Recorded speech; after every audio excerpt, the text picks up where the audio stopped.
Om Vasudeva Sutam Devam Kamsa Chanuramardanam Devaki Paramanandam Krishnam Vande Jagadgurum.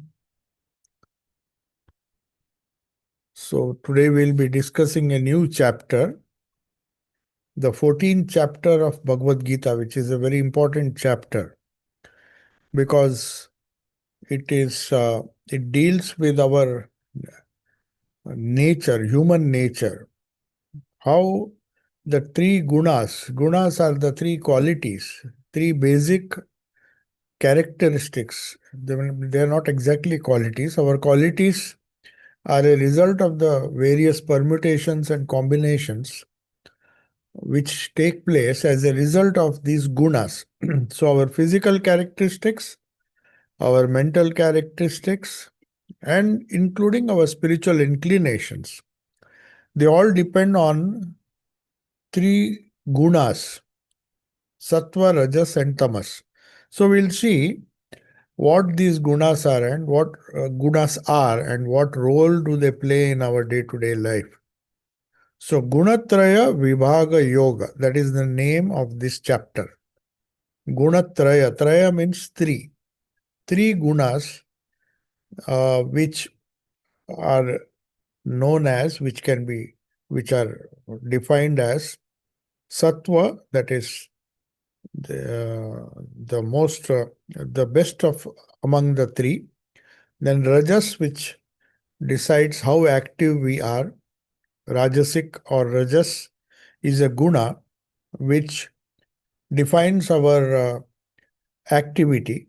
And tamas is inertness or inertia.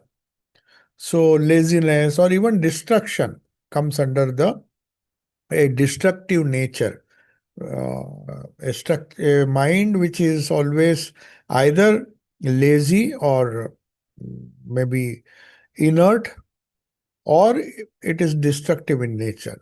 Rajas is also can be destructive, but in a positive way. It is destructive, but it is the destructive nature of Rajas is a byproduct. Actually, Rajas doesn't automatically lead to destruction, whereas Tamas or Tamasic Guna is a negative Guna which invariably leads to destruction. So, any Tamasic activity based on Tamas is destructive in nature, or the worst case, it is inert. So it is in inertia or some kind of laziness, sloth, and all those things. Whereas Rajasic, you graduate from tamas to rajas. That is the natural course of human life. That most of the inanimate objects, even the inanimate objects, are made of gunas. That is one beauty of Indian philosophy, that it does not distinguish too much between inanimate and animate objects. Obviously, animate objects are uh, far superior than the inanimate objects, but the physical characteristics or the symptoms, you can say, or the physical characteristics, the functions of the gunas can be seen in different material substances, inanimate objects, and also in human nature. Not only the human body and the lifestyle, but also mental attitudes, spiritual attitudes, everything depends on these gunas. So we are, briefly, we can say that we are what our gunas are. The different permutations and combinations decide our personality. But there is one thing, the gunas do not remain steady. Sometimes sattva predominates, sometimes rajas predominates, sometimes the other tamas predominates. So even during the entire day, you will find you are under the influence of one of these three, or not one of these three. One is predominant and the other two are less less predominant. So that decides our nature. Say, for example, after meditation, early morning, if you meditate and have a good meditation, then the sattva guna is roused. Sattva is the highest guna. So these gunas will decide your mental state, your physical existence, your physical state, your health, and even the entire nature is made up of these three gunas in various proportions. So now this chapter has been divided into several sections. The first idea is knowledge leads to freedom. That is the first idea. So, what is this knowledge? This is not just knowledge of the external world. Of course, the knowledge of gunas, you may say it is like something like physics, chemistry, which determines the inherent nature of inanimate and living beings and non-living beings. That is there. That type of knowledge is there. But how is it connected to the higher knowledge? The knowledge of how these gunas came into existence. What constitutes, what is the reason why these gunas keep on changing? So, that knowledge, if you have a perfect knowledge of that, then you can align your behavior, or you can decide how to uh, take the help of these gunas, especially sattva guna, which will lead you to a state which is known as gunatita. Gunatita means the goal is not sattva guna. The goal is to go beyond the gunas. There is a beautiful story in the Gospel of Sri Ramakrishna.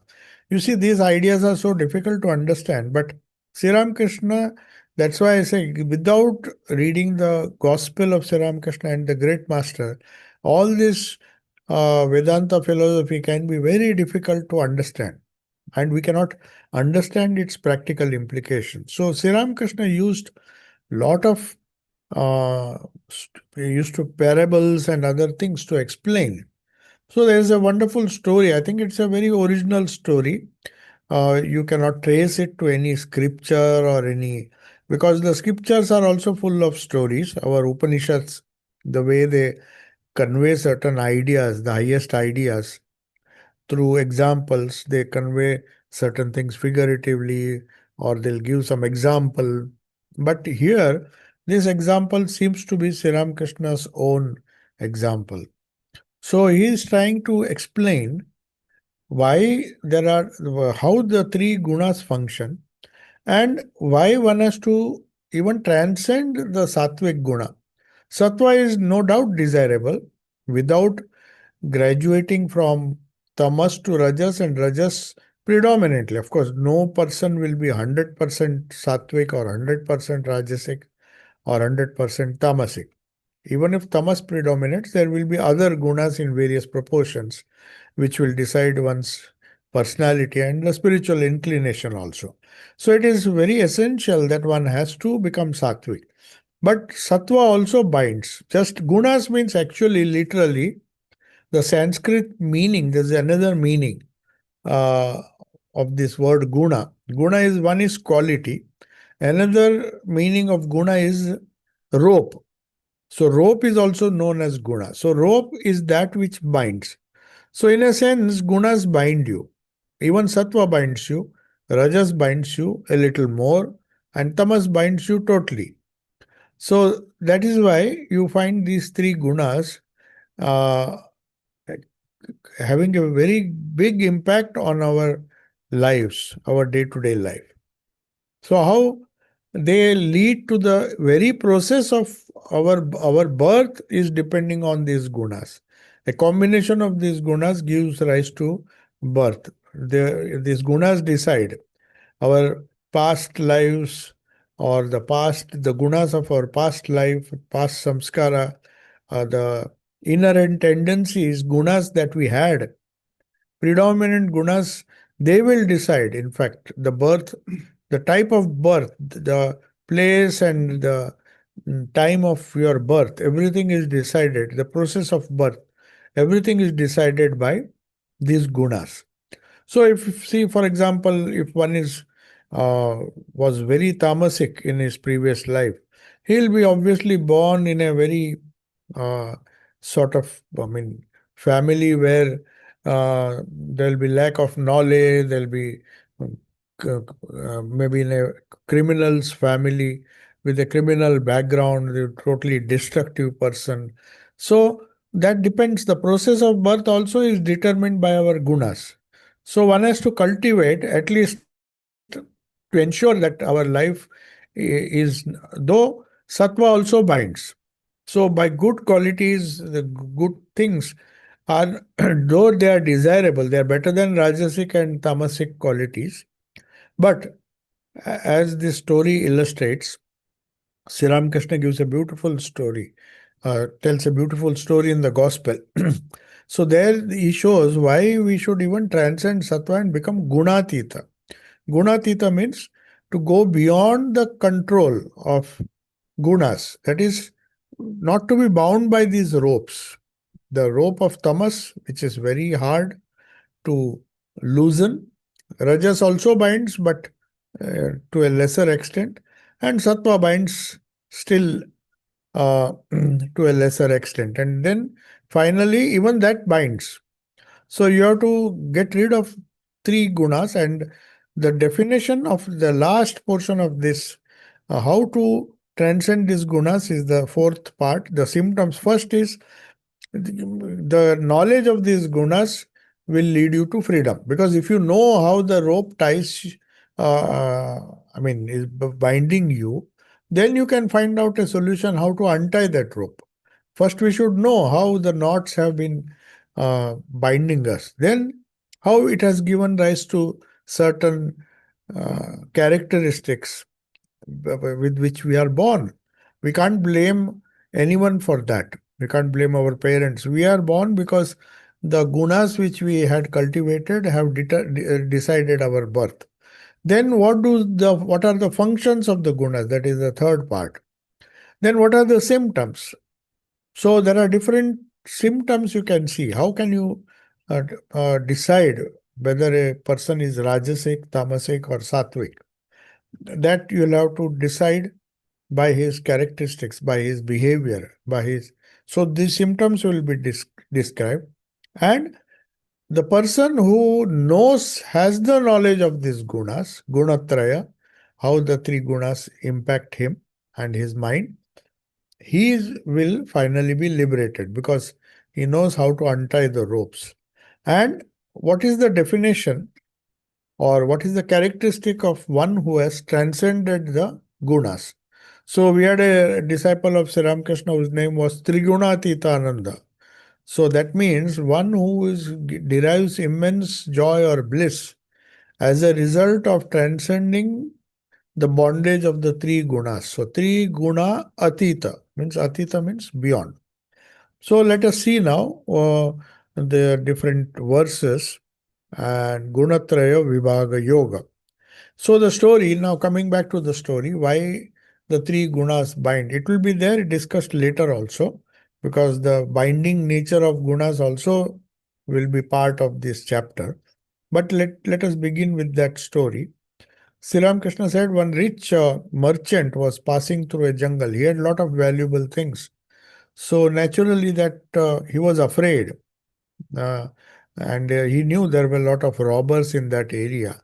So naturally, when he was passing through, they saw him and three robbers, which represent the three gunas, three robbers come to him. And one of the robbers, of course, they grab whatever he had, they just loot him. And then finally, the tamasic robber, the robber who represents tamas, because of his destructive nature, he says, now that we have robbed him of all his valuables, let us kill him so that he may not identify us or tell the police. So let us just finish him and kill him. So that is tamasic nature. It's always destructive, always vengeance, full of vengeance and jealousy and all those things, those characteristics. So he just wanted to kill. But the Rajasic person, said, why should we kill? Why should we have the sin of killing him upon us? So he had brought a piece of rope. So he said, let us tie him to this tree, and so that he can't go and call the police. By that time, we'll make our escape. Uh, so that the police cannot catch us. So he'll be bound here, and maybe if he's unlucky, the animals may come and eat him.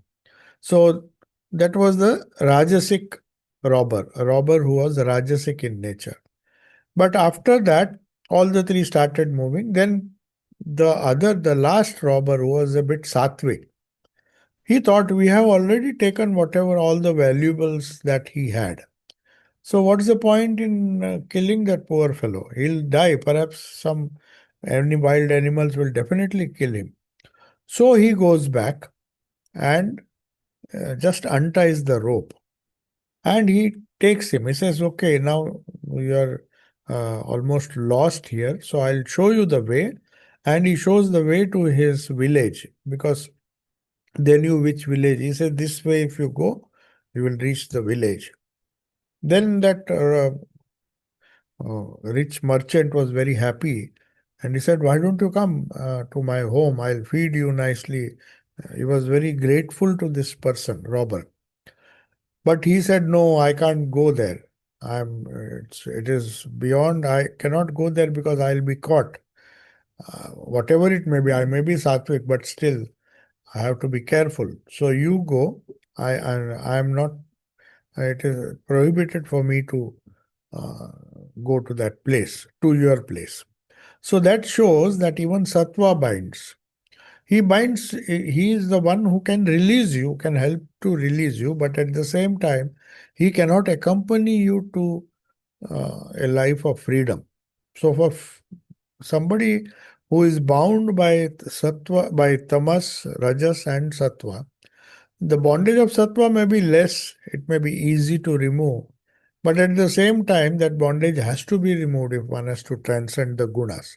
So we'll come to the first verse. Jnana leads to mukti. First and second verse stanzas of Bhagavad Gita. Sri Bhagavanu Vacha. Here you will see most of the other chapters, if you have noticed, Arjuna is asking many questions because he had a lot of doubts. Even in the previous chapter, he would interrupt Sri Krishna and ask him questions but here he will ask the question only at the end, the whole chapter, because it's rather easy. It's a very unique way of explaining how these three forces, because these are matters of direct experience. So there are very few doubts in Arjuna's mind. He just keeps on listening to whatever Sri Krishna tells him. And at the end, he has a few doubts which he will ask. So there are no question answers, only Bhagavanu Vacha. Means Sri Krishna is now explaining through the first two verses, how this knowledge of gunas will help a person to be free from bondage. So, param bhuya pravakshami jnananam jnanam uttamam yat jnatva munayas sarve param siddhim ito gataha. Means, param bhuya, the supreme. Param means here supreme. So, to understand what the highest, param means, of course, it means mukti also. That supreme knowledge, that supreme, param, it is implied, it is an adjective for knowledge. Param means the highest knowledge. So I shall declare that supreme knowledge. Param bhuya. Bhuya means again and again. I have already told you many things which constitute true knowledge in the previous chapters. That is what is implying here.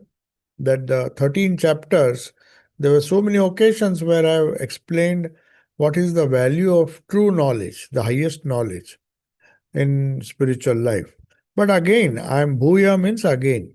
Again pravakshami, I will declare to you, or I will explain to you again in different ways. As I said, each of these chapters are different paths or different ways, which depending on the gunas of a particular person. If you see, after the knowledge of the three gunas are explained to Arjuna, he'll get a clear idea what exactly, which method he has to adopt. Because in 13 chapters, there were so many methods. In fact, in the third chapter itself, he is confused. So he's asking which is superior, is knowledge superior? Then why should I work? Then why are you asking me to engage in this war? Then Sri Krishna has to tell him the various, explain to him the various aspects of knowledge. The idea of swadharma, that is one's own duty by virtue of. So here, the gunas, he will try to explain how the gunas determine your nature, and not only nature, as a result of your nature, you will choose a particular type of activity which suits your nature. That is how we normally do. Of course, if it doesn't suit us, then we will not be successful. But Swadharma is to a large extent depends on the gunas. So Arjuna had a Rajasic, predominantly Rajasic nature. So he was born in a family of Kshatriyas or warriors. So war was very natural to him. He was a soldier, he was a general. So if he cannot go and meditate in a hut or in a remote forest, which he wanted to do, after hearing from Sri Krishna uh, the merits of a highly spiritual or meditative life, he is tempted to give up everything. But Sri Krishna says your gunas or your prakriti. Prakriti means the combination of three gunas is your prakriti. So your prakriti will not allow you. Your prakriti, because it is rajasic, had you be born, had if you were born in a family or under circumstances which would have uh, created for you a meditative atmosphere right from childhood, then your swadharma would have been different. You would have been like Swami Vivekananda and others. You will find right from childhood they were highly meditative. They were not restless. Restlessness is a sign of rajas. Nor were they lazy. They were highly active, very active, but at the same time, with they could control their mind. And main thing is meditation requires a lot of sattvic quality. Without sattva, one cannot meditate. A highly restless person. That is why they say the first condition of meditation is to go to a quiet place, go to solitude. That calms down our restless nerves. And then only you reduce the amount of rajas and increase the quality of sattva just by going into solitude. Because it's not just your qualities that will determine the predominance of a particular guna. It is the gunas of the atmosphere or the ambience. If you go to a sattvic place, naturally in a shrine or in a very peaceful place, your mind becomes peaceful. Your body, mind, everything tends to become, unless you are very rajasic, or if you are very tamasic, you'll just go to sleep. There are people who find it difficult to, in the name of meditation, they may sit, but they will just doze off and sleep. So that is because tamas predominates. Nothing wrong with that because it is tamasic guna has overpowered that person. So it's better. That's why Swami Turiyananji, once novices used to come and they used to shut themselves in their rooms and try to meditate. And then he understood that these people are simply in the name of pretext of meditating, they are just dozing off. So he used to hold them, uh, twist their ears and bring them out and say, do some work in the garden. Once you create the tamas has to be overpowered with rajas, the rajasic quality. When you are intensely active, slowly you transcend tamas, and then you perhaps when you are tired or when you are really uh, transcended rajas, then you come to a state, sattvic state, where you can meditate. So that is why here he is declaring this is the knowledge, jnananam jnanam uttamam. So it is not only a wonderful knowledge, but it's the knowledge of all knowledges. You may have skills and other knowledge that will enable you to earn a living. But this knowledge is not that. This knowledge will enable you to do the right thing at the right time and transcend the gunas ultimately and be free. So any knowledge that removes your bondage is right knowledge. That is the sum and substance of the whole spiritual sadhana or upasana. If the whole goal, whether you meditate, whether you repeat the holy name, whether you do good work, charity, and all those things, the ultimate goal is not to do good to the world. The ultimate to by doing good, you actually gain knowledge. So uh, knowledge is the only thing that will give you mukti. So this chapter makes it clear that the idea, no matter how much you manipulate your own gunas, you transcend your tamas, become active, do some lot of charity, do lot of uh, activity, try to help others, that is fine. That will make you rajasic. But from rajasic, you have to someday or the other transcend that restlessness which is the result of rajas. Then, when you settle down in sattva, then it is possible to even transcend the sattva. Like the third robber who said, I will release you, but I can't go because that is beyond.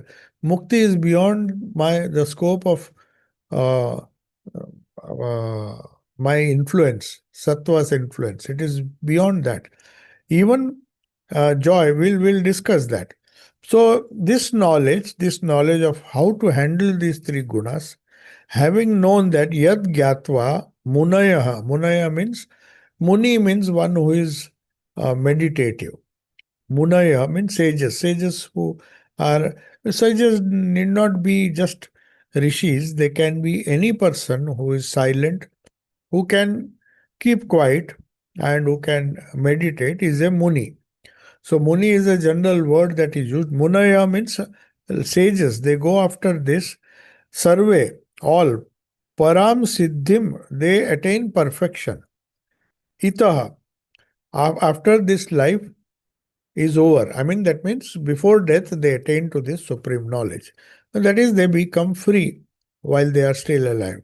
So, the translation of this is, I shall again declare to you again, because he has already mentioned this in the earlier chapters, but again he is repeating in a different way. Now he is using the paradigm of gunas. Earlier he used the paradigm of bhakti, devotion, emotions, and all those things. So, so now he says, I shall again declare the supreme knowledge in front of you, and the best of all forms of knowledge, by knowing which all the sages Munaya have passed from this world to the highest perfection. So, though they were born in this world, they were bound to this world, they somehow managed to unshackle themselves and remove all the bondages that bound them to this world, and they became free while still living. So, this Brahma Jnana is very easy for those who have purified their minds and become sattvic. Sattva means purification. Tamas means it is very opaque. As you see the different materials, light does not pass through an opaque material. The more transparent it is, the more light passes through. Similarly, consciousness is in a tamasic person or an inanimate object or a animal. It is not that the consciousness is not there. Consciousness is there, but it is not manifesting itself fully. So in tamas it is least manifest. In rajas it manifests a little more. In sattva it is very transparent. There's just the light is passing through, but there is the medium of the glass which needs to be broken. If you want pure light, then that glass also has to be broken.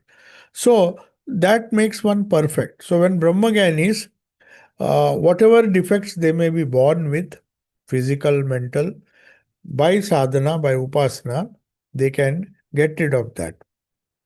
So the Kshetrajna, as we discussed in the previous chapter, Kshetra and Kshetrajna. It's a different way of telling this.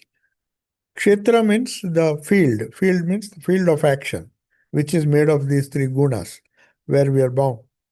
Kshetrajna means one who knows, the light of knowledge, which is trying to percolate, but unfortunately our personality is very opaque, so less light shines.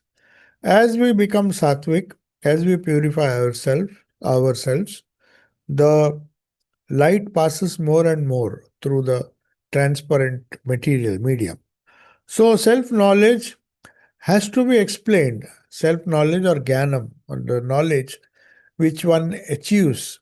All the chapters are teaching knowledge. Sankhya Yoga is also knowledge. Karma Yoga is also all yogas, the 13 yogas that we have discussed. All yogas are different ways and methods to acquire this supreme knowledge and remove supreme knowledge which destroys the ignorance. Ignorance is always depicted as something dark. That is why even sattva has color. Sattva is white, rajas is red. That's just a figurative way of, you just attribute certain colors. And the darkest color is black. So black, absolutely there's no reflection. But there is a little reflection in red. And in white, it is totally transparent or translucent. It can, so that in different ways, how to change our gunas, transform our gunas from tamas to rajas to sattva. So that is the idea behind this first verse. Now, Sri Ramakrishna, if you remember when Master Mashai came, he normally used to ask few questions about himself, whether he was married. So when he said he was married, then he said, "How is your wife? What are her qualities? Is she interested in spirituality?" So naturally, Master Masha said, "She is good, but she is agyani." Agyani means she lacks knowledge. What he meant was she has not gone to university. She is illiterate. So she has, by nature, she is good, but she doesn't have academic knowledge. That was his idea. So he said Ajnana. Normally, when you say you have knowledge, we mean academic knowledge. For us, academic knowledge is everything. But Sri Ramakrishna just snubs him. He said, "Oh, she is ignorant and you are knowledgeable. I see. Just because you have a few degrees, you think you are knowledgeable. But knowledge pertaining to Ishvara, that is the supreme knowledge which liberates you from this bondage, alone is classified as pure knowledge. It is the real knowledge. Branches of arts and sciences and logic, grammar, they usually confuse understanding rather than they make may uh, they make a person think of himself as wise, sharper than others, trying to show that I am more clever than you. That's why Sri Ramakrishna gave a wonderful example. Sometimes he used to give very crude examples. He said the crow thinks its crow is supposed to be very clever than other birds. Other birds are normally cheated by this crow. And but he says the crow thinks he is very clever. He may be clever, but after all, he eats filth. Whereas there are other birds who don't touch filth. They just eat only good food. So they are more sattvic. But the crow who thinks he is clever uh, ultimately eats all sorts of rubbish. So academic knowledge, learning such as logic, grammar, art, science, and all those things, they usually, not that everybody gets confused, but normally because of the doubts they create. Because you think you are clever, one thinks one is clever because of the degrees one has. So one has a tendency to look down upon others and think that you know everything. That leads to ego, and instead of clarifying, they don't see things. The ego makes them arrogant, and their knowledge makes knowledge for them, for such people. Secular knowledge is a bondage. So, sacred books often function as shackles, even sacred books. It's not that only secular books make you arrogant, or if, even sacred books, knowledge of certain sacred books. That's why people go on endlessly reading books and trying to understand. They're not happy with the simple knowledge, which they, they don't focus more on practice. Try to get experiential knowledge of the highest knowledge, as Sri Ramakrishna says here. He said that kind of knowledge is a biased knowledge. You are, as Swami Vivekananda said, it is second-hand knowledge. You read books written by someone else and then you use that knowledge. It's not your own. Whereas Sri Ramakrishna, though he did not go to school, his knowledge was original because he used his logic, his discrimination, power of uh, trying to find out what make the right choices. So all learning is good if it can guide a man Godward. So that knowledge which removes the shackles and takes you to towards God, that is towards pure consciousness, rather than get bound in these gunas, is good knowledge. And what are the benefits? That is, what is the benefit of having this kind of knowledge as against having say academic knowledge? So that is known as Brahma Jnana, means knowledge of the supreme reality. Brahma is the supreme creator who has created this world. And to understand the secret behind this creation and try to have that knowledge is the highest knowledge. That is what our japa does. The very idea and the very idea of repetition. People think it is a cryptic formula which is given. It's based on the experience of hundreds and hundreds of people who have meditated on that. They have revealed the true knowledge. So our only chance is to believe because it has come.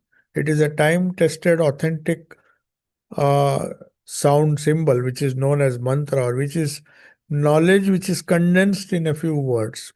It's better than trying to digest a whole scripture. This whole Gita we have to read 700 chapters, but the essence Sri Krishna is telling again and again can be acquired by the intensity with which you do sadhana. So they who, he says, idam jnanam upashritya mama sadharmyam agataha sargepi nopajayante pralayena vyatanti cha. So what does it mean? This knowledge, if you take refuge in this highest knowledge, as against the worldly knowledge, which will help you to earn a living, but it's not going to solve your problem. Mama, mama means my.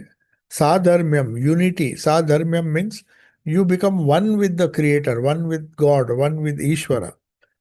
Agataha, having attained to my nature, which is beyond the three gunas, at the time of creation. Both creation is another side of death or destruction. Whatever is created has to be destroyed. So, if you understand creation, you understand death. It's a cycle. So, what caused creation is the same cause which will cause destruction. So, those who are born at the time of dissolution, pralaye api means though if they understand the process of creation or the process with which uh, the Lord appears or creates this confusion. That is the very idea of the Bij mantra. It is such a powerful cryptic formula.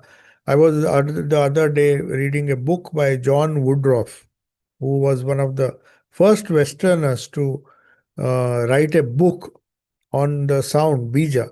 It fascinated him. He was trying to understand, after all, it is a sound. What can it do? So he went deep and deep and he studied the garland of letters. That's a beautiful book, Varnamala. So when we speak, every sound that we utter, especially the bija in the mantra, that has a special value. It has a special significance. Here, Sri Krishna is saying both it explains creation, the problems associated with creation, and the problems associated with death or destruction, and how to solve them. They are neither upset by their birth. Normally, they say Tulsidas has a beautiful doha based on this. He says, normally, why does a child cry when it is born? Because it remembers all the past trouble that it has undergone in several lives. He says, oh, no more. Again, this birth, again, I have to undergo all these things. So, for a short time, but then, of course, it is fooled by the parents' love and all those things, then it thinks, no, no, no, life is going to be very smooth, don't worry. Yeah. But it remembers the pain of the past birth. So at the time of dissolution, when the person died in the previous birth, it died with perhaps a lot of suffering. So it doesn't want to undergo that whole chain of drama of life and undergo so much of suffering. So to be born itself uh, is a pain here. So if you understand the secret of who tries for mukti, one who doesn't want to be born. Nobody can say that I don't want to die, because once you are born, death is almost inevitable. Not almost, it is inevitable. So that is the most surest thing. So he says you have to know, if you know that secret by which you are not born, and then you will not be disturbed at the time of dissolution, at the time of death. So that is why somebody in the West, they were, in those days, there was this population control. So in a different, uh, it was a political, socio-political issue in the West. Having too many children causes a lot of economic problems in the country. So naturally, somebody who was very secular in nature asked Swami Vivekananda, "What is your opinion about birth control?" He said, "Yes, yes, I favor it." So he thought, "Oh, we have some supporter." So he says, "No, I believe in birth control. According to Vedanta, it is very bad to be born. That is why I believe in that. Not to be born itself is birth control. It's not that having many children is birth control." So he said in a different sense, but that is what Krishna is saying. He says, they who, having devoted themselves to this knowledge, have attained to unity with me and have understood that it is not good to align with Prakriti, the three gunas. They are like robbers, they are going to loot you. Tamas will loot you more, perhaps kill you also. Rajas will maybe tie you. Sattva may just help you to go, but he will not accompany you. He will not do much. So the idea of this loosening of bondage and removal of ignorance is what the mantra does. The whole process of creation, preservation, and destruction is what the mantra is. I have told this many times. The bija in the mantra. The whole mantra is big, but the bija in one cryptic sound, either krim, shrim, rim, if you see, it puts an end to our creation. This whole cycle, if we want to escape from this and escape all the misery, this is the process tantras follow. They say this mantra tells you the whole thing. It starts from pure consciousness, the gunas somehow come in between, and then you, with the anuswara. Anuswara means full stop. The role of full stop in a sentence is, after many words, you put a full stop and stop that sentence. Don't allow it to go on and on and on, long sentence. That means there will be more confusion, more. So the creation itself, now they will explain how complex is these three gunas, how they bind you, different ways they bind you. So if you want not to be disturbed at the time of dissolution or death, then you have to put an end. So every time you repeat the bija, you are putting an end to one misery in your life. There may be thousands of miseries which are coming together, which you have accumulated, which we have accumulated over several lives. We do not know. And then we try to do some kind of patchwork and piecemeal solution, solve one problem, another comes. So it is an unending struggle. So what this japa does once for all is every utterance puts removes one small ignorance. So that is why they say no matter how busy you are, if you go on repeating this, the very bija, not the whole mantra, of course, is more powerful, but even the sound of the bija has a capacity to stop this, to sort of destroy the ignorance, little ignorances. There are hundreds of ignorances which are resulting in misery, misunderstandings, depression, then so many. We may attribute it to bad vibrations and other things. But ultimately, we need a solution. You can't get rid of vibrations. You can't say everything the vibration should be good. How long you will run after good vibrations? So you have to create them from within. So every one of the vibration of the mantra helps you to nullify the effect of the uh, bondage that we are already in. So bondage, as I said, can be of different type. If we are lucky, we will have sattvic bondage. If we are a little unlucky, we will be rajasic people. And if we are very, very unlucky, then we will have evil tendencies or maybe mm, more ignorance to be destroyed. So then you will require more and more of this repetition. So the idea behind sadhana, he says, every time you repeat the mantra, you are identifying with the Brahman, with the ultimate consciousness and not with the gunas. So the best way to get rid of gunas is to repeat the name in silence. Because in the noise of the world, these gunas are creating so much of complexity in our life that we can't deal with it. Some mishap happens, some sickness comes, we become tamasic, we can't get, our health is spoiled. When we try to rectify that, then our mind becomes full of tamas, then we don't feel, then we take a lot of medicines or uh, we try to uh, remedy it by doing so many things. One leads to the other. So there is no permanent solution. So this knowledge alone is capable of attaining to unity with the Lord, who is beyond sattva, who is beyond the modifications of prakriti. Beyond the prakriti means the gunas. So mama maya duratya. He says, he is telling Arjuna, you may think you will not fight, but unfortunately you've been born with so much of rajas that even if I tell you or even if you decide not to fight, the rajas within you will not allow you to sit quiet. You will be restless.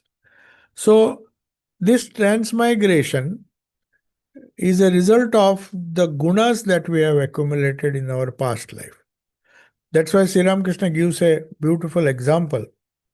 He says, boiled paddy does not sprout. You see how nice examples she is giving. We may think a seed is harmless.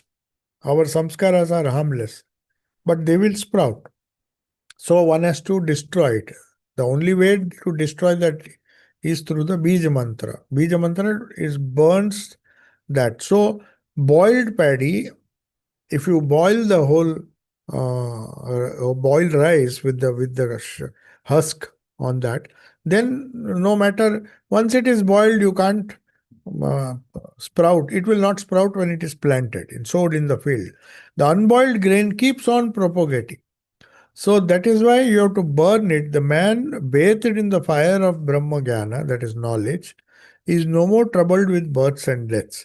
But otherwise he has to be born again and again. But the ignorant one cannot escape from that ordeal. This is what Sri Ramakrishna explains in the Gospel.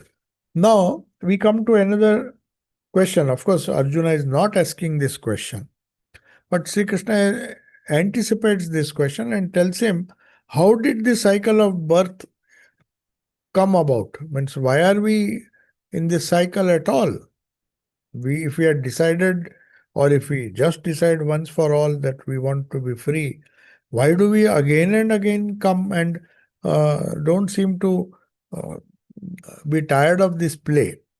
So then he is explaining how the cosmic being, just as we need the fusion of the male and female principle to give birth to a child, so also the whole world, the Brahman itself, uh, as it were, Prakriti is the feminine principle that gives rise to all the worlds, to the plants, to the trees, to the plants, trees, animals, and all the beings that you see are born because of this. If you have the knowledge of how this Purusha becomes, that is Brahman, with the help of Prakriti, creates this world, then you can find a solution how to destroy it. Destroy it, how to remove that ignorance so that you are not born and you will be in eternal peace, attain salvation. So, Mama Yonir Mahat Brahma, Mama Yonir Mahat Brahma, Tasmin Garbham Dadamyaham, Sambhava Sarva Bhutanam Tato Bhavati Bharata. My womb is like the Mahabrahma, that is Prakriti. Mahabrahma here means, Brahma means the creator. In Indian philosophy, there is Brahma the creator, Vishnu the maintainer or preserver, and Shiva the destroyer. Shiva is the one who destroys. Destroys what? Prakriti, so that you attain. That's why Shiva is always white. The color of Shiva is white. Brahma is red because he has to create. Creation implies rajas. So one cannot create if one is tamasic. One has to be rajasic to create things. When you say a person is very creative, that means he is very active. He cannot sit quiet. He has to do something. Unless you make him do something, he will not leave you in peace and leave others in himself. So that red nature of rajas, red color, black is very inert. It doesn't, or it has a tendency to destroy. Whereas rajas is creative. Its very function is creative. So the great Mama Yoni, my womb, is the Mahat Brahma, Prakriti. In that I place the germ. Thence, O Bharata, is the birth of all beings. So the whole creation, the Prakriti is called Mahat Brahma here. And you see the icon, if you see the icon of Brahma, Brahma temples are very few. We don't worship Brahma except in one place in Jaipur, in Rajasthan, which is known as Pushkar. That's the only Brahma temple in the whole of the world. Of course, nowadays they have it. Brahma Kumaris, they seem to worship Brahma. But anyway, they don't have images. They just have light or some dot, which they say the creation came from that. But anyway, Prakriti is called Mahat Brahma. When Brahma, the consciousness, takes the form of these gunas, it is known as Mahat Brahma. Why? It has a four faced entity. The four faces, three are the three gunas, and the fourth is the gunatita, that is the idea. Whatever is movable and immovable, the material cause of this universe, that is uh, the Mahat Brahma or Prakriti which does that. So what happens? You see, we saw the example of Kshetra and Kshetrajna. So it is like the seed that is planted in the womb of Prakriti. So you will find that in this Kshetrajna, the the field, the Kshetrajna, which is the pure consciousness, it's as it were tries to express itself through the creation, and it makes one feel that one is getting birth, this whole cycle of birth, preservation and death, it follows. You see anything, even a stone, it grows in size and then one day it has to wear out and gets destroyed, maybe in millions of years, because their process is very slow. Whereas human beings, dogs die, have a very small cycle. Other birds and maybe some fishes and all, they have a shorter lives. So whatever lifespan they may have, this cycle is always there. The Kshetrajna, the Kshetrajna, as it were, in association with this Mahat Brahma or Prakriti, with these three gunas, they are born of ignorance. So it is ignorance that makes you think that the permanent is uh, impermanent. All these transitory things that we see around us, we try to give it a sense of permanence. I have wealth, I have a healthy body. I think it will eternally be healthy, eternally be young, fresh. It will never age. It's a false hope, but still we hold on to that hope. Otherwise, why would we live? If day and night, if a person is convinced that anyway I'm going to die, so what's the point in acquiring so much wealth and gathering all these things? But it never happens. Because we, under ignorance, the three gunas, they conjure up this whole universe. And especially the sattva, they will come to that verse where they say sattva is very subtle in its binding nature. Tamas we know, we hate tamas. We don't like evil people, whether even we don't like destructive people. Everybody hates war, though he cannot prevent it, but everybody hates war, everybody hates rajas also. But sattva everybody likes. Everybody wants to be peaceful if it is possible. Throughout his life, he wants to be peaceful, in good health, full of joy, full of wealth, everything that the joy of sattva also binds. And it binds in such a subtle way that a person perhaps is born in a wealthy family.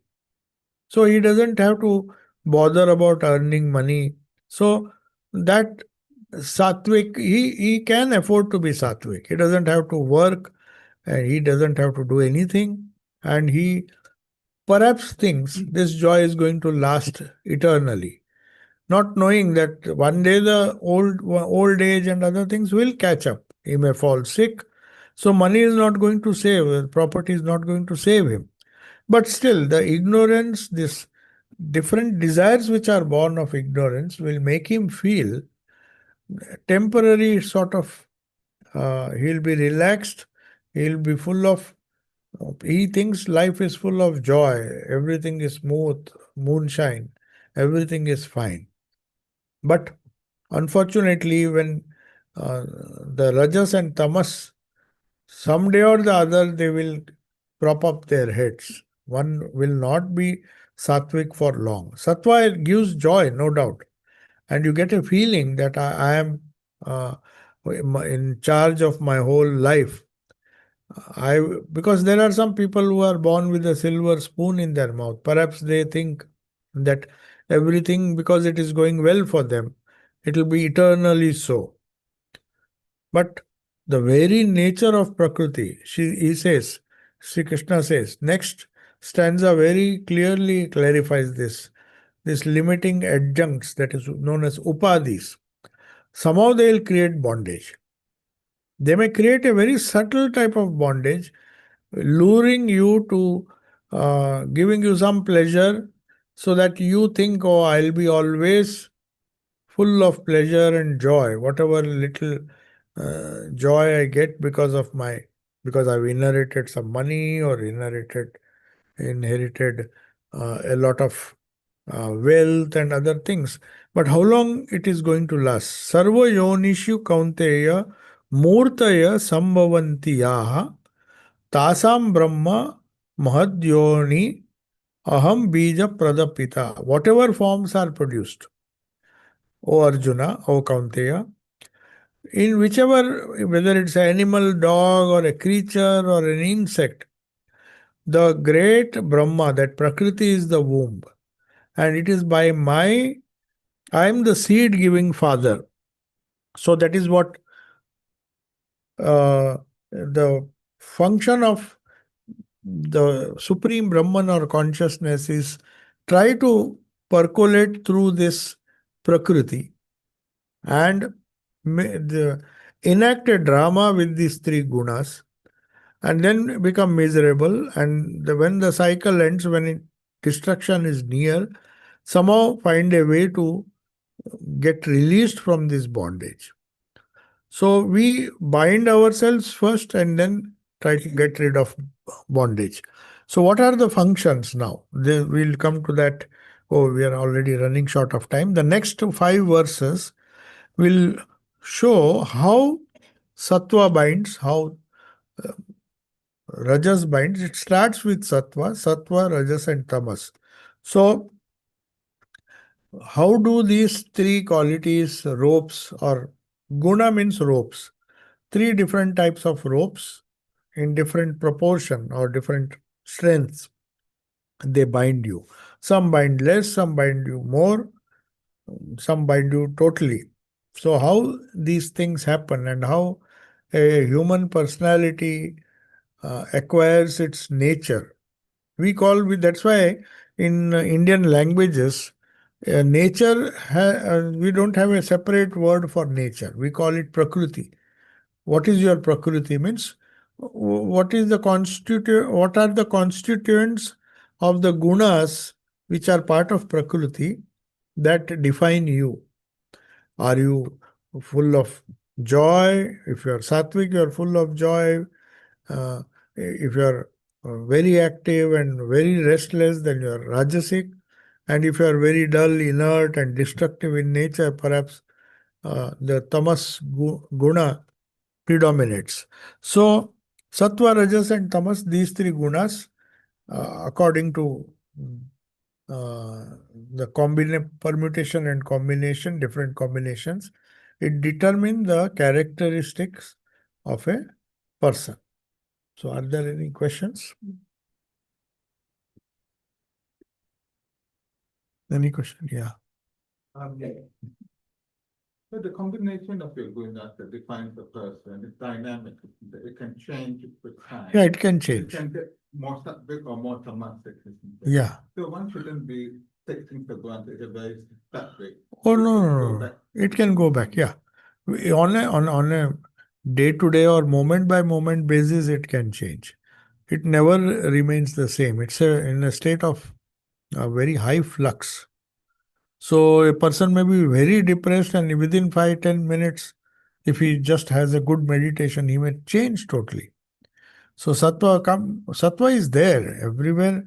The three gunas have their own role to play, but somehow they are suppressed. So we have to try to. Yeah. You're aware of your free areas where you could go wrong. Could you then be able to manipulate the situation all as well? Sattva. Yeah. Yeah. That is what meditation does. We are creating, huh? Repeat the question. Okay. The question is, can you control these gunas and make one guna, that is sattva, predominate? That is the question. Yeah, obviously, all our spiritual practices are done just to remove the bad effects of tamas and rajas and try to remain stable in sattva. That's the idea. That's why we have to meditate. Every mantra, whichever mantra you do, whichever prayer you do, whichever sadhana, whichever uh, scripture everyone will talk of light. So that light is not physical light. Physical light is not the idea there. It is the light of knowledge. Knowledge that destroys some kind of ignorance. So there are small ignorances. We think the temporary things to be permanent. Things which are rajasic, we think they are sattvic. They appear. For example, Thakur used to say, if you have a lot of money, it makes you rajasic. It makes you spend money if you want to You think you have the power to do anything in the world. So that makes you active. A poor beggar who is full of tamas, he can't even earn a few dollars. He is not going to, his gunas will make him behave in a very peculiar way. So all these gunas can be changed.